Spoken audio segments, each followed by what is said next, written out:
Portion අවවාදය හැසට් අනතුර තවයා දැනුවත් කිරීම ෂෙල්ටර් ආරක්ෂිත ස්ථානය ස්වයංව ජීවත්වන පුද්ගලයා එන්ලයිටන් දැනුවත් කිරීම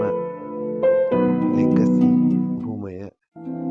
අපි නැවතත් වචන කිරී අවධානය යොමු කරමු. ඇලර්ට් අවධානයෙන් සිටින ක්ලාක්ස් කඩා වැටීම